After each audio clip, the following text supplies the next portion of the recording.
Imagina que você está na companhia de colegas ou até mesmo de amigos, conversando e do nada essas pessoas começam a excluir você do assunto. Elas percebem que você está de fora, as piadas internas excluem você. Elas percebem isso, mas deliberadamente continuam fazendo isso.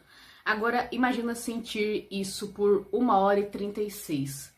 É justamente essa a trama do filme Observador, de 2022, um filme que consegue transmitir a sensação de solidão de uma forma dolorosa e angustiante.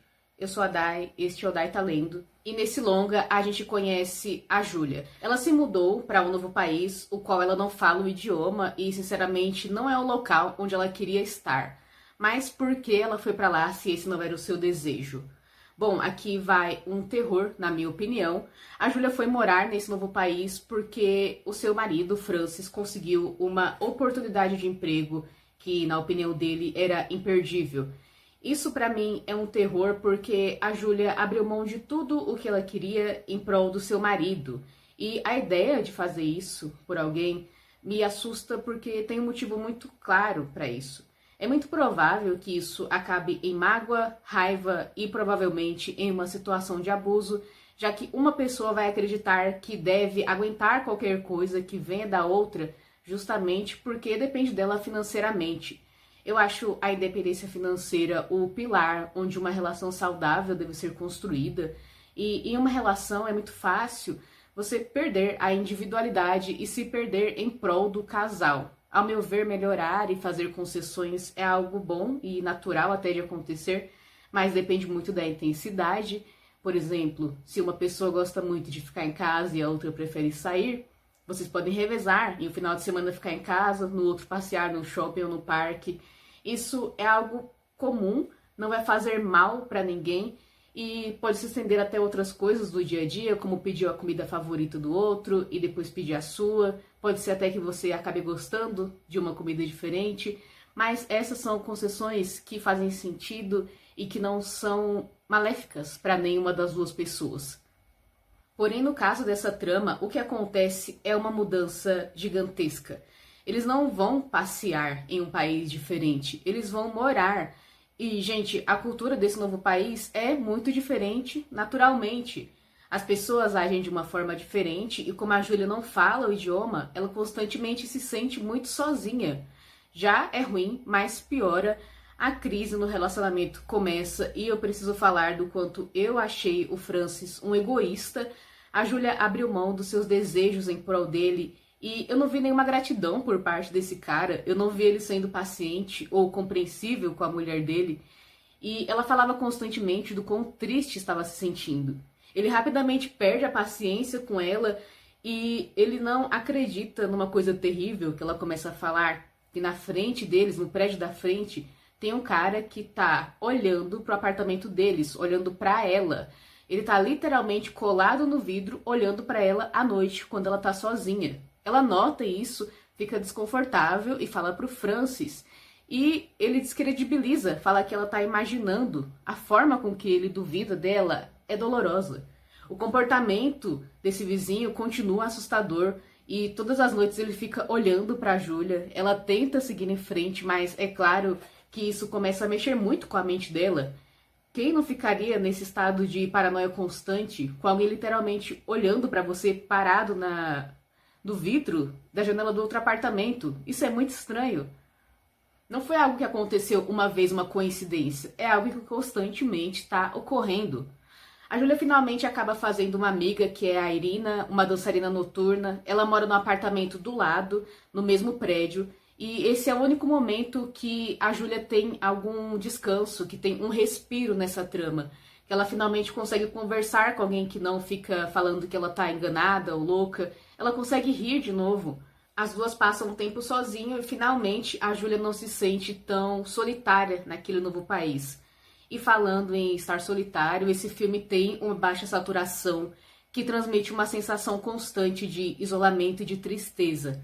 A Júlia tenta sair de casa, mas é como se esse vazio estivesse continuamente ali, absorvendo ela.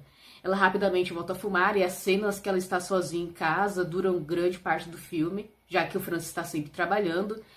E apesar de tudo isso, eu considero a fotografia desse filme muito bonita, porque a Júlia constantemente é um contraste nessa baixa saturação. Ela usa roupas coloridas e tem um momento que ela aparece segurando algumas flores amarelas, que fica uma cena muito bela. E esses momentos, essas cenas, servem para transmitir duas coisas. A primeira é a ideia que a Júlia tá sobrando naquele ambiente, ela tá se destacando constantemente. A outra coisa que esses momentos transmitem é a tentativa desesperada da Júlia de não sucumbir, de não se tornar parte daquela tristeza. Então é legal porque o filme tem esse ar de solidão, mas ele é um filme muito bonito. E a diretora, Chloe Okuno, consegue transmitir muito bem essa sensação de ser descredibilizada e de se sentir realmente sozinha. Nesse mar de paranoia, já que parece que não tem com quem ela possa contar, a Júlia tem uma medida desesperada. Ela vai até o prédio da frente para tentar conversar com o cara, talvez se resolver, talvez numa vã esperança de que seja tudo um engano. Então ela chega lá, mas dá tudo errado. Ela bate no apartamento errado e quando ela tá indo embora, ela topa com o cara subindo as escadas e ele é muito esquisito. Ele parece uma entidade e é assustador. E eu não tô falando de aparência, assim, da forma que ele age olhando pra Júlia. Fica muito óbvio que ele tava olhando pra ela propositalmente.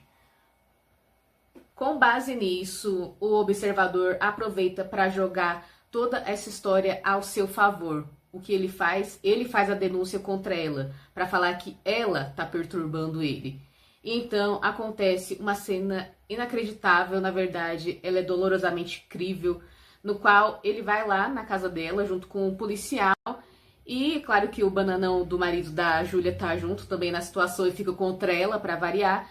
E o policial acha uma ótima maneira de esclarecer as coisas, fazer com que eles apertem as mãos. Sim, isso que você ouviu. A Júlia é coagida a apertar a mão desse cara, desse observador, que é um abusador, porque eu vou aqui já contar para vocês um pouco mais da trama. Ele não está olhando para ela por um acaso, é totalmente proposital, porque ele é um stalker, fica stalkeando mulheres que infelizmente caem na mira dele sem terem feito absolutamente nada. E ele não para só na observação, ele é um A em série. E inclusive ao longo do filme constantemente tem reportagens falando que está acontecendo uma onda de crimes ali, e esse criminoso é apelidado de Aranha, e é justamente esse observador. A cena que a Júlia é coagida a apertar a mão dele dá um embrulho no estômago. E não é como se ela apenas estivesse falando que alguém está olhando para ela, o que já seria muito estranho com a frequência que está acontecendo. Ela já tinha notado que ele perseguia ela pelas ruas, ela já tinha visto ele no supermercado. Não foi por acaso. A Júlia está literalmente tentando avisar a todos ao seu redor que o criminoso procurado, que está passando nos noticiários o tempo todo, mora no prédio da frente. Mas é claro que ninguém escuta ela. Gente, acho que está transparecendo, mas eu fiquei irritada reassistindo o filme para trazer aqui para vocês. É um ótimo filme, eu recomendo. Mas o que me deixou irritada foi como o Francis é um bananão o filme todo, duvidando da mulher, colocando ela nessas situações terríveis e fazendo ela se sentir terrível o tempo todo. As coisas continuam dando errado e chegamos à famigerada cena, a cena que transmite a solidão, mesmo você estando na companhia de muitas pessoas. Parece incoerente, mas não é. O marido da Júlia chama ela para ir num evento, que é um tipo de confraternização, mas fica bem implícito que ele ia receber uma promoção. Ele estava bem cotado para receber uma promoção e ele levou a Júlia, não porque ele estava achando que ela precisava socializar, sair um pouco de casa, apresentar novas pessoas para ela, não. É porque, como ele provavelmente iria receber essa promoção, seria legal ter uma mulher do lado dele, para mostrar, para passar essa imagem mais séria, que algumas empresas ainda exigem de certa forma. A gente sabe que é assim. Então ele levou a Júlia ali como um apetrecho. Na festa mesmo, ela tá ali de canto, porque ela não tá se sentindo confortável ali. Ela nem conhece ninguém, ela nem sabia que ele poderia receber essa promoção, porque ele não contou. Então começa uma conversa ali de trabalho que naturalmente já seria bem desconfortável, mas é claro que piora porque ela descobre no meio da conversa dessa promoção que talvez ele receba. Então parece que com essa promoção seria meio certo que eles precisariam ficar ali durante muito mais tempo do que eles tinham planejado. Imagina o choque de receber essa notícia do nada. Ele poderia ter feito muitas coisas, né? Então, ali no meio da conversa, as pessoas estão falando de trabalho e surge esse assunto do cara que estava observando a Júlia. Mas esse assunto não surge de uma forma séria com que ele deveria ter sido tratado. Ele surge quase como uma piada. E a Júlia olha para a cara do Francis pensando assim: você contou essa história para os seus colegas de trabalho? E além disso, fica óbvio para ela o tom com que ele contou essa história. Porque as pessoas perguntam quase rindo na cara dela sobre esse suposto observador. Então ela olha para ele, olha para as pessoas, pensando: como será que essa história foi contada pelas minhas costas? Por que ele fez isso? Eles começam a conversar e, no determinado momento, eles trocam de idioma. Começam a falar no idioma que ela não entende. O Francis sabe que ela não entende. E começam a falar e rir. Rir na cara dela. Rir dela. Eu não entendo o idioma, mas pela linguagem corporal a gente sabe muito bem o que eles estavam falando ali. Ela sabe.